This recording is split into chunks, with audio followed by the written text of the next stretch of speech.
100 വർഷം പുറകോട്ട് പോയാൽ മലയാള സവർണ സമുദായങ്ങളിൽ പ്രത്യേകിച്ചും അച്ഛൻ എന്ന് പറയുന്നതിന്റെ അങ്ങനെ ഒരു സാധനം ഇല്ല. സംബന്ധക്കാരൻ, അമ്മയുടെ നായരല്ലെങ്കിൽ അമ്മയുടെ സംബന്ധക്കാരനേ ഉള്ളൂ. ഈ സംബന്ധക്കാരൻ വന്നിട്ട്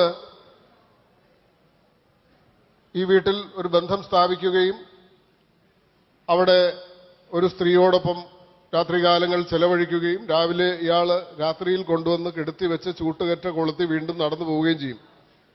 ഈ സംബന്ധക്കാരനെ നമ്മുടെ മാട്രിയാർക്കി ആ ഒരു സിസ്റ്റമാണ്. വീട്ടിലെ കാരണവർക്ക് ഈ സംബന്ധക്കാരനെ ബോധ്യമല്ലാതാവുന്ന ഒരു കാലമുണ്ടായാൽ നീ ആ പായ അങ്ങ് മടക്കി അകത്തേക്ക് വെച്ചോളൂ എന്ന് പറയും. ആ പായ എടുത്ത് മടക്കി അകത്ത് വെച്ചാൽ സംബന്ധക്കാരൻ വരുമ്പോൾ ഉമ്മറത്ത് അയാൾക്ക് ഇരിക്കാനുള്ള പായയോ അയാൾക്ക് മുറുക്കാനുള്ള ചെല്ലമോ അയാൾക്ക് വീശാനുള്ള വിശറിയോ ഉണ്ടാവില്ല. ആ സംബന്ധക്കാരൻ പോവും. അടുത്ത സംബന്ധക്കാരൻ വരും. ആദ്യത്തെ കുട്ടിയുടെ അച്ഛനായിരിക്കില്ല രണ്ടാമത്തെ കുട്ടിയുടെ അച്ഛൻ. നമ്മൾ ഈ പറയുന്ന മഹത്തായ കുടുംബം, പാരമ്പര്യം എന്നൊക്കെ പറയുന്ന സാധനം ഉണ്ടായിട്ട് കുറച്ചു കാലമായിട്ടുള്ളൂ. അതൊന്നും സ്റ്റെബിലൈസ് ചെയ്യപ്പെട്ടിട്ടുമില്ല. ബഹുഭാര്യാത്വവും ബഹുഭർത്തൃത്വവും കേരളത്തിൽ നിലവിലുണ്ടായിരുന്നു. ഇന്നും ചരിത്രാതീത കാലത്തല്ല, 100 വർഷം മുൻപ് മരുമക്കത്തായം ഫ്യൂഡലിസം ഒക്കെ ഉണ്ടായിരുന്ന കാലത്ത് അച്ഛൻ എന്ന് പറയുന്ന കുടുംബനാഥൻ എന്ന് പറയുന്ന സങ്കല്പമില്ല. അവന് നമ്മൾ ഈ പഴയതിന്റെ ഒരു മഹിമ, നമ്മുടെ കുടുംബം ഈ ഒരു ഫ്യൂഡൽ സംവിധാനത്തിൽ, കൂട്ടുകുടുംബ സംവിധാനത്തിലൊക്കെ ആളുകൾക്ക് ലീൻ ചെയ്യാനും പിന്നെ ഭാര്യയ്ക്ക് ഭർത്താവിനെ പരിചരിക്കാനും ഭർത്താവിന് ഭാര്യയെ മാത്രം പരിചരിക്കാനും ഒക്കെയുള്ളൊരു അന്തരീക്ഷമൊന്നും അന്നുണ്ടായിരുന്നില്ല.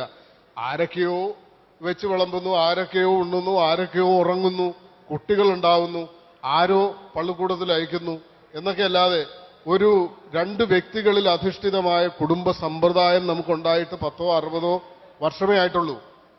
അങ്ങനെ 2 വ്യക്തികളിലേക്ക് കുടുംബം ഒതുങ്ങുമ്പോൾ ഉണ്ടാകുന്ന കോൺഫ്ലിക്റ്റുകളെ അഭിമുഖീകരിച്ച് പഠിക്കുന്നതേ ഉള്ളൂ നമ്മൾ.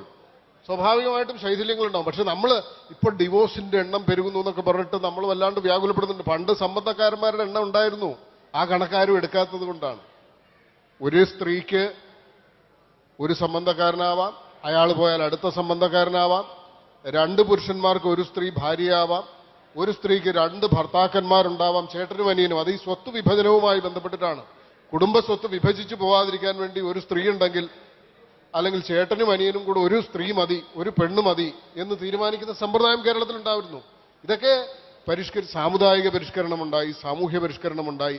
2 വ്യക്തികളിലേക്ക് കേന്ദ്രീകരിക്കുന്ന കുടുംബ സംവിധാനം നമുക്കുണ്ടായിട്ട് അധികം കാലമൊന്നും ആയിട്ടില്ല.